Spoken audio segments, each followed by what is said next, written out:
Welcome to the I Need Coffee and Better Ideas podcast, where we caffeinate your brain with the freshest takes in news media.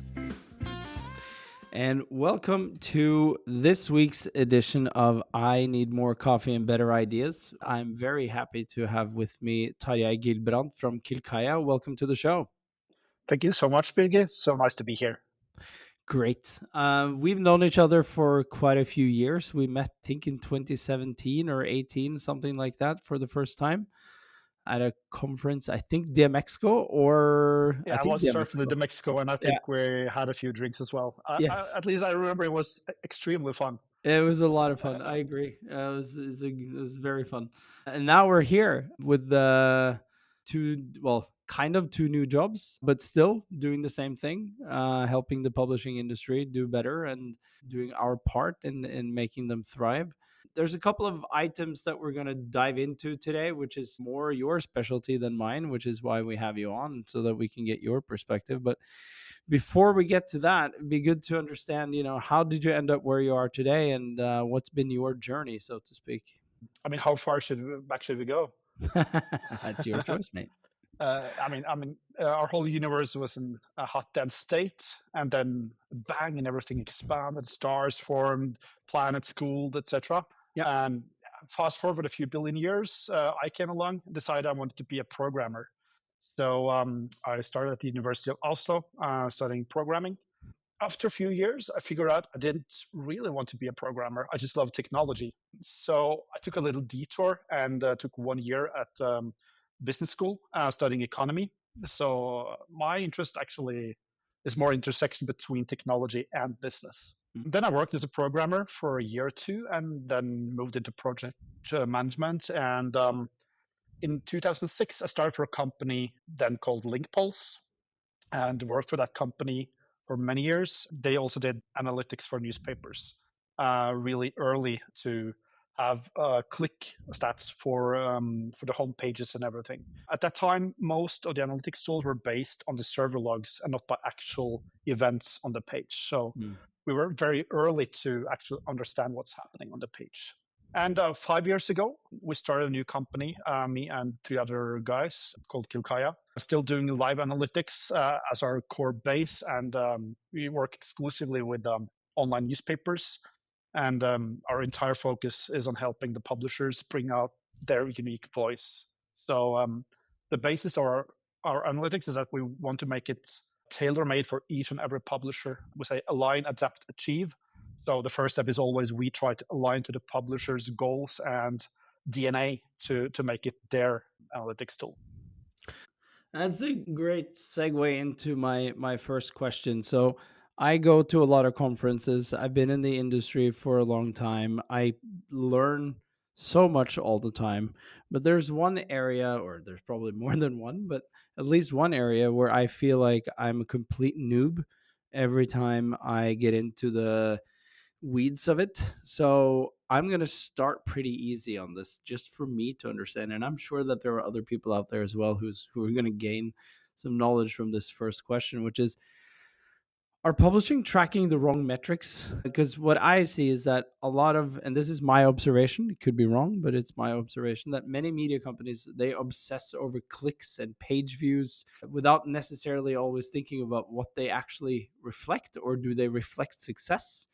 Can you dive us a little bit into sort of the basics of this and what publishers should be tracking? And you just said you need to align towards their goals, but there must be some baseline metrics that every publisher should be measuring, and that sort of drives to an end target of some sort.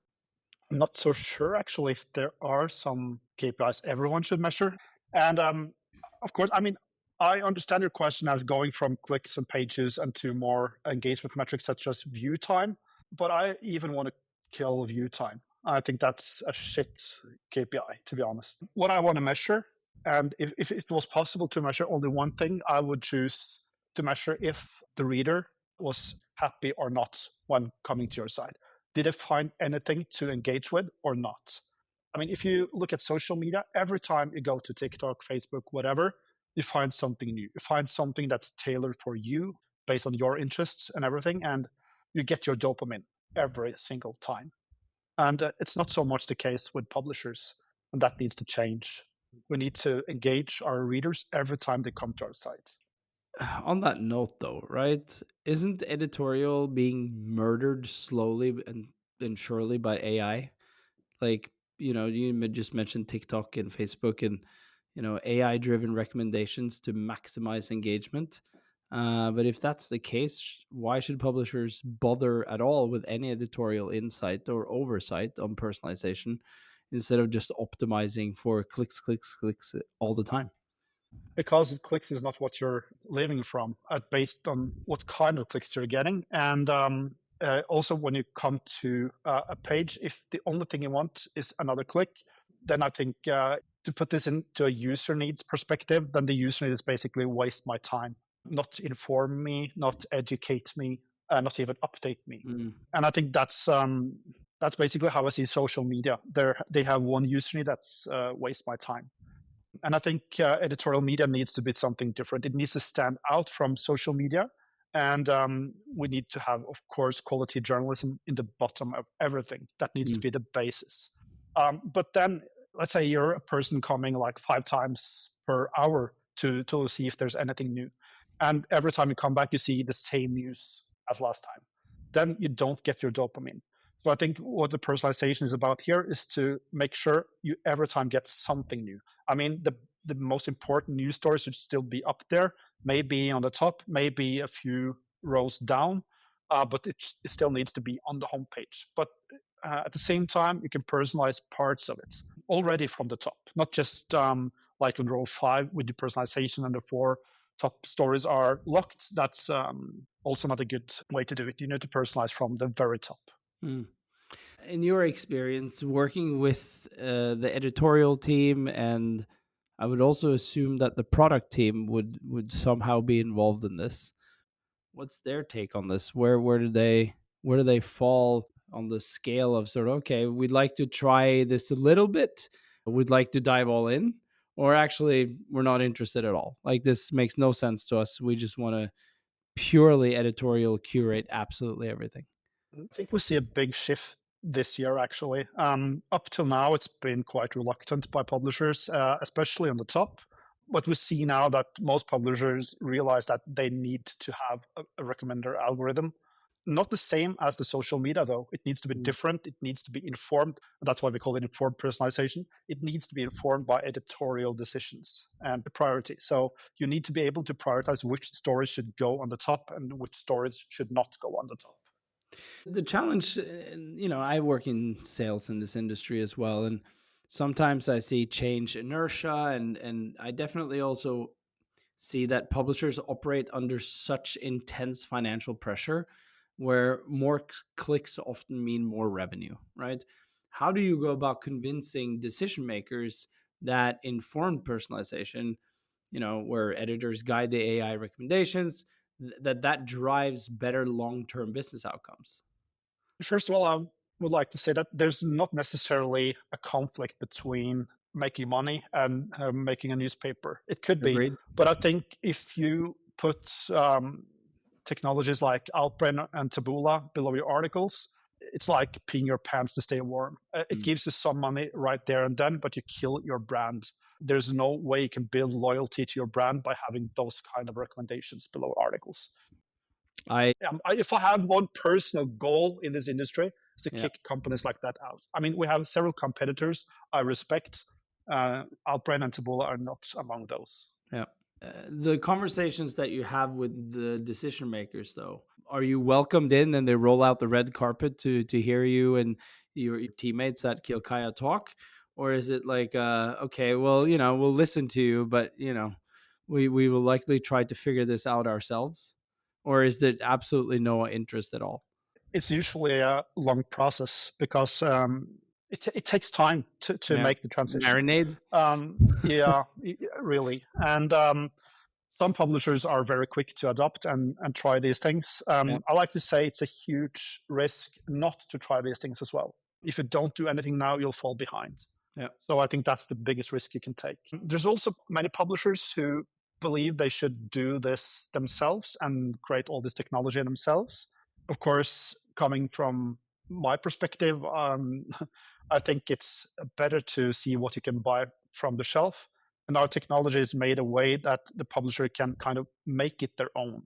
I think it makes sense to create things yourself. It's if it's necessarily to get your voice out there to be unique. Because if everyone just use the same technology, they will look the same, feel the same, sound the same, and that's not a good thing for a publisher. So that's why we focus on also starting from the analytics, that we make every number, everything specific for each and every publisher so they can keep their voice, their tone, their brand in focus. I just came back from a week in Dallas last week at the Mather Symposium. And Mike Reed, who's the CEO and chairman of Gannett Media, said that the two best investments that they made in the last year in terms of content is trending news and breaking news, and which is obviously great news for a company like ours. But mixing sort of the live updates into this, is there any way for sort of personalization and informed personalization to fit into live coverage without slowing down the reporting or compromising the breadth of the coverage? Yeah, absolutely. I mean, first of all, it's important to get the live stories out there, and I think often the update me user need is kind of looked down on, but I mean that's the basis for all newspapers to Yeah, keep people updated. So absolutely. that's the most important user need, in my opinion.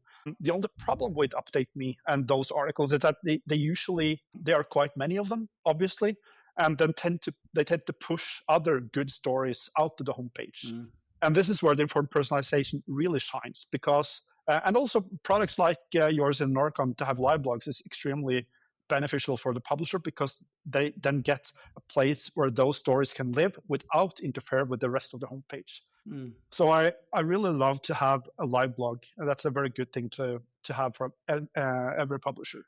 And then the other stories can make it to the top of the homepage more easily mm, mm. and stay there for longer. If you could sort of wave your magic wand, you're going. I mean, I can only assume that you are going to be on the road quite a lot this year. I know Kilkaya is on a roll with talking to a lot of prominent publishers. But if you could sort of wave your magic wand and say, okay, at the end of the year, we've achieved this. What's that sort of North Star goal or whatever you want to call it for you and the company when you look at sort of this year that we're in right now? That's a very long time, actually, till the end of the year. All Very right, long next week. perspective. But what we're really, I mean, the thing we're really working on now is to roll out our personalization to take over 100% of the front page to Mm, a big newspaper. That will be our ultimate goal. Right now, mm. we do parts of the homepage. It could be near the top, in the middle, the bottom. During the next few months, I hope and believe we can take 100% of our front page and done with editorial input, of course. But it's interesting, we're sitting here in 2025, and your colleague Nils and I, we worked together at CSense back in 20. Well, I started there in 2016. I think he joined in 2018. And already back then, CSense had already been in personalization for at least 2 to 3 years, and content recommendations were sort of a bread and butter product for us.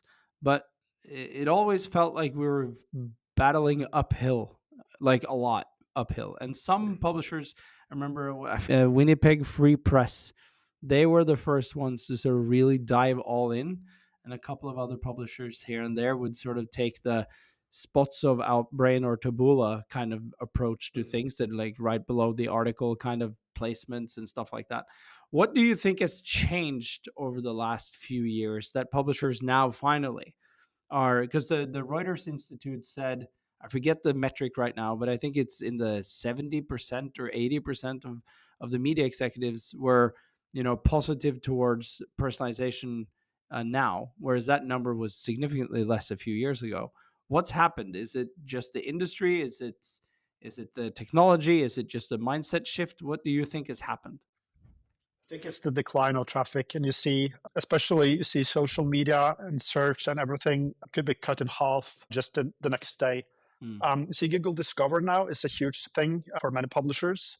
there's a tool called Discover Snoop where you can follow Discover traffic, and they actually have an FAQ section where one of the questions is, why don't you offer an annual plan? And the answer is, we don't know if Google Discover will be here in a year. So it's only possible to buy it per month. I think Oh, that says a whole lot about that industry. yeah. So by having a Google Discover strategy, SEO strategy, Hmm. social media strategy, Hmm. I mean, it's good to get traffic in, but you don't get loyal users that way. You have to fight for that user each and every day, and the vendors can just cut your traffic in half or take it away by one day, and you have no influence on this. So any serious media brand should take the direct traffic as their most important measurement. Yeah. And to get those, I mean, you can. I mean, you had Johnny Calder from PugPig here a few episodes ago. It was a great episode, and I think the way he looks at apps to get more loyal users is a great thing. And I think that's also something you can use personalization Hmm. to get the right users and ask them to download the app. Hmm. You don't have any flyby users to do this, but if it's a recurring user, people coming to your homepage quite often, then you can ask them to download the app to get more loyalty from them. Yeah, Yeah. agreed. Sometimes I read articles, mostly out of the US, but sometimes other places as well, where they boast about, the strategy that they've built on Google Discover and that they're seeing like 80% search traffic and so on and so forth. Every time I read those articles, I'm thinking that's a hell of a risky strategy to pull out and build a business case on. Because to your point, that traffic can be shut off any day. I mean, Facebook did that for publishers, right? They diminished the news feed for news media, and Google could do that tomorrow and say that, fuck it, we're not going to do any more of this. Or if they're not doing it, AI and ChatGPT will take over much of that traffic anyway. 100% they will. That's already on on my radar and should be on every publisher's radar, is how they will tackle that. We're getting towards the end here, Tarjei, and I've already learned a few things, especially on the personalization side of things, that I hadn't thought about, and that I will bring into my sort of daily thinking from now on. We always finish off on the same question, which is, how many cups of coffee do you have per day? So, Tarjei, how many cups of coffee do you have per day? Well, usually I have like 5 or 6 cups before lunch, and then maybe another one or two after lunch. If I go a few years back, I kept going all day until the evening. But being a bit of a geek when it comes to analytics, I just can't ignore my Whoop band and the Garmin watch, and they just scream at me that the sleep score really drops if I have coffee late. So I try to have my last cup around 2. So by now I think I'm down to like 7 cups a day only. you're I think above it's a average. decent amount. You're above average on this podcast. I think Yeah, I think the average must be in the realm of three, maybe 3.5 cups so far. I'm way above that myself. yeah. But at some point, and when we hit the 100 episodes, we're gonna look back and we're gonna do the average and publish the hundredth episode with the average number of cups of coffee. So we'll see where we end up. Where can we find you next? Is that going to be Wanifra Krakow, or are you going somewhere else before that? In my Amsterdam next week, Oh, and then Krakow, and then with Vanifra, and then New York yep. in what is that in May, or It's is it late May. Yeah, late it May? Yeah, starts on May 21st or something like that. yeah. Yeah. All right. Well, I will see you in Amsterdam next week then. Well, Great. All right. uh, Thanks for being on, Toddy. I really appreciate it. thanks for having me. All right. See you. Bye.